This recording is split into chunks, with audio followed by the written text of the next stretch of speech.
Muchas gracias por estar aquí, amigos invisibles. Una vez más en este espacio 20 minutos, hoy con nuestro amigo Luis Romero, Luis Augusto Romero, un politólogo que ya ustedes lo han visto aquí en el programa y que nos va a estar acompañando cada día más a menudo en este espacio 20 minutos. Con nuestro amigo Leo, que bueno, que tiene una extraña enfermedad, no sabemos exactamente qué es, y esperemos que se recupere pronto. Bueno, malas noticias para el país el día de hoy. Tenemos meses intentando ubicar una noticia que sea titular para el caso de Venezuela y al día de hoy no lo podemos tener. ¿Qué está pasando en Venezuela? ¿Qué está pasando con las organizaciones y con los del Estado venezolano? Lo digo porque ayer, a través de las redes sociales y hoy en varios medios de comunicación nacional, podemos ver un caso donde pareciera que la sociedad se nos está planificando. Ese plan que en algún momento era referente en las cárceles, hoy tiene en el resto de la sociedad unos tentáculos muy grandes, y el caso de Maracay es un caso que da una campanada muy fuerte sobre el tema de la violencia en Venezuela. Bienvenido, Luis. Gracias, Chugo. Bueno, Leo, espero te recuperes pronto. Sí, efectivamente, las noticias que llegan del estado de Aragua son espeluznantes, por decirlo menos. Eh, lo que pasa es que en Venezuela estamos padeciendo una censura mediática brutal, en algunos casos expresa, y en otros casos los medios que han sobrevivido a la vorágine del gobierno se autocensuran y no transmiten la información de los hechos, de los gravísimos hechos que están ocurriendo en el país. En la madrugada del día miércoles, aproximadamente 800 funcionarios del CICPC, de la Policía del Estado de Aragua, de la Guardia Nacional e incluso efectivos de la Brigada 42 de paracaidistas tomaron el barrio San Vicente, la zona industrial de San Vicente en el Estado de Aragua, debido a unos ataques con granadas que han venido sufriendo sistemáticamente algunas comisarías del CICPC en ese estado. Pero esto no es nuevo, esto tiene ya varios años. Yo tengo información de que, por ejemplo, en Turmero, en San Mateo, estos ataques con granadas han venido ocurriendo desde hace 2 años, y es ahora cuando el gobierno tardíamente trata de ponerle coto a una situación que evidentemente, Chugo, se le escapó de las manos. Mira, el caso de San Vicente es un sitio, bueno, en San Vicente está, para que los que no lo conocen y tengan referencia, está el vertedero de basura de Maracay. Es una zona que está bien deprimida económicamente. A pesar de que, bueno, que hay algunas empresas importantes en la zona que dan empleo, pero bueno, es un sector donde hay una juventud desocupada buscando qué hacer, y que hay unas iniciativas populares muy buenas. Hay unos equipos de fútbol, hay unos equipos danza San Vicente, hay unos equipos alrededor de eso que están intentando generar comunidad. Pero ¿cómo se puede generar comunidad, ciudadanía, convivencia, cuando tú tienes específicamente el AMPA en la calle? Es imposible conciliar esas dos cosas, porque si a los espacios públicos que van nuestros niños y que van los familiares de las personas que están ahí, están tomados al día de hoy por esas bandas de delincuentes que atacan fundamentalmente a los cuerpos policiales durante los últimos días. Imagínese usted qué puede pasar con un común mortal ciudadano que esté caminando por la calle si eso le está pasando a los cuerpos de seguridad del Estado. La situación ayer fue extraña, por decirlo menos, porque estos órganos de seguridad los fueron a buscar en San Vicente y lo que recibieron fue plomo, ¿no? Nadie se esperaba que, bueno, ante esa magnitud de intervención policial, la respuesta hubiera sido plomo para atrás. Eso habla de la precariedad de instituciones que nosotros tenemos, porque eso es sencillamente: no le tengo miedo, no lo respeto, no sigo el orden porque yo tengo mi propio orden. Esa red de tentáculos nosotros ya la hemos visto y ha sido reflejada por varios estudios inclusive el de Conarrepol, ya hace algunos años, ojalá le hubieran hecho caso a esa comisión presidencial para la reforma policial, cuando veíamos cómo los organismos de seguridad del Estado estaban penetrados por estas bandas delincuenciales. Y esto es un reflejo de esa gran descomposición social que nosotros hemos hecho referencia durante los últimos días. Así es. Bueno, el hecho de que el Estado tenga que movilizar a los paracaidistas para una labor de profilaxia social, eminentemente policial, lo que indica es el nivel al cual ha llegado la violencia de la delincuencia en Venezuela, la virulencia y la escalada armamentista que se vive en las calles venezolanas. Porque, ¿qué puede hacer un funcionario, por ejemplo, de una policía municipal, mal pagado, con chalecos antibalas por lo general vencidos, con un armamento, digamos una pistola 9 milímetros? ¿Qué puede hacer frente a el AMPA, que tiene fusiles automáticos y que ahora utiliza granadas? Pues muy poco. Y esto es lo que se está viviendo en Maracay. Estos ataques con granadas han sido a las comisarías. Por ejemplo, la semana pasada hubo ataques en Zamora, en el municipio de Zamora, en el municipio Mariño, en el municipio marobriceño de Iragorri. Y son ataques que responden a represalias, porque cada vez que los cuerpos policiales tratan de meter en cintura a los delincuentes, pues estos arremeten contra las estaciones policiales. Y como bien decía Chugo, si esto lo hacen con los policías, ¿qué puede hacer? ¿Cómo queda el ciudadano común? Bueno, el ciudadano común, usted, televidente, y yo y nosotros, somos los que quedamos en el medio de esa balacera, en medio del fuego cruzado. Y esa es la triste realidad que estamos viviendo hoy en Venezuela y que solo las redes sociales reportan, porque la autocensura es brutal y en el caso de Aragua, mucho más, donde todos los medios han sido fagocitados por el gobierno, tanto los radiales como la prensa escrita.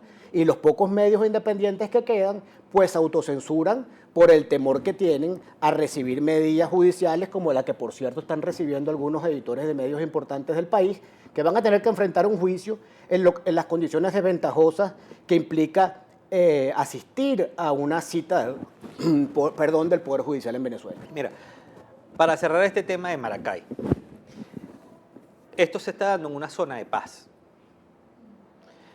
El gobierno se llena la boca hablando de Baltimore, con la muerte de un ciudadano color negrito que se murió, pues que probablemente lo asesinaron, no sé exactamente cuál es el detalle del caso, pero total que murió en una cárcel. Eso es un caso. Ayer en Maracay se hablan de 3, se hablan de varios heridos, pero si la prensa estuviera al día con lo que está pasando en Venezuela, lo que pasó en Ocumare, la masacre de Ocumare, no hubiera estado todavía en primera página. ¿Por qué?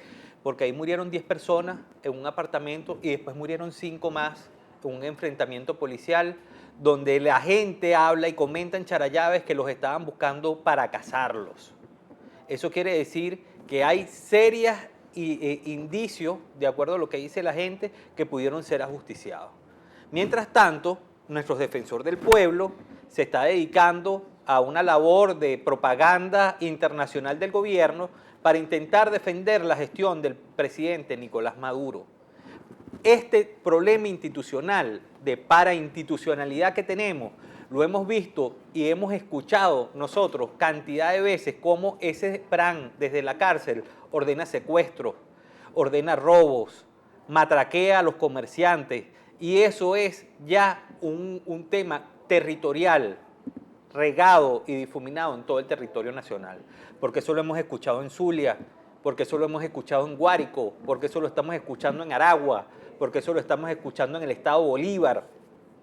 Y resulta que pareciera que el país tiene una nueva conformación político-territorial, que es la conformación político-territorial que los pranes y la mafia nos están poniendo a todos los ciudadanos. Y un Estado que en vez de dar una respuesta contundente, hace silencio ese ministro del Interior que está ahí ante la extremada y grave situación que nosotros estamos viviendo el día de hoy. Bueno, sobre eso, Chu, antes de terminar el tema de esta arremetida, de esta escalada de violencia que se vive en el país, yo quería puntualizar 2 cosas. ¿Qué pueden esperar los vecinos de San Vicente, por ejemplo, o los vecinos de Turmero, de San Mateo, de Villa de Cura, de Cagua, si estos operativos se terminan mañana? ¿Qué va a pasar con la paz ciudadana en estas comunidades cuando los efectivos policiales y militares se replieguen como suelen hacerlo? ¿Qué va a ocurrir? Nuevamente van a quedar a merced del AMPA, porque son operativos puntuales, esporádicos, epilépticos. No hay una política pública de seguridad ciudadana que esté acorde con los tiempos que estamos viviendo en el país. Entonces la gente, como decíamos hace unos minutos, el ciudadano común termina siendo la gran víctima, porque cuando se repliegan los efectivos policiales, nuevamente llegan los delincuentes y vaya usted a saber qué barbaridades, qué atrocidades, qué monstruosidades van a cometer contra la población indefensa. Y el otro punto, para cerrar el tema, es el que bien ha señalado Chugo, el tema de los planes. Desde hace mucho tiempo los centros de reclusión penal han dejado de ser centros de reformación para los individuos. Hoy por hoy son los grandes centros de operaciones desde donde se coordinan todas las operaciones delincuenciales que nos afectan a los ciudadanos en general. Como dijo Chugo, secuestros, atracos, robo de autos, todo se negocia a través de los planes. Y los delincuentes que están en la calle tienen que reportarle a los planes, que son los que además distribuyen el armamento. Ahora bien, ¿cómo hace un ciudadano común para conseguir una granada? ¿Usted va al abasto y pide una granada y se la dan? Pues no. Las granadas y el armamento pesado forman parte del arsenal de las Fuerzas Armadas Nacionales Bolivarianas, de CABIM. ¿Quiénes controlan esos armamentos? Pues los militares. ¿Cómo llegan esos armamentos a manos del AMPA? Pues todos sabemos cómo llegan, pues llegan pagando por la circulación del dinero. Y esto es gravísimo porque dejan a los cuerpos policiales en una enorme desventaja. Hace muchos años Hugo Chávez dijo que él se quitaría el apellido si no sacaba a los niños de la calle, que él los llamó niños de la patria. Bueno, pues los niños de la calle crecieron y los niños de la calle aprendieron a manejar fusiles automáticos y los niños de la calle ahora lanzan granadas.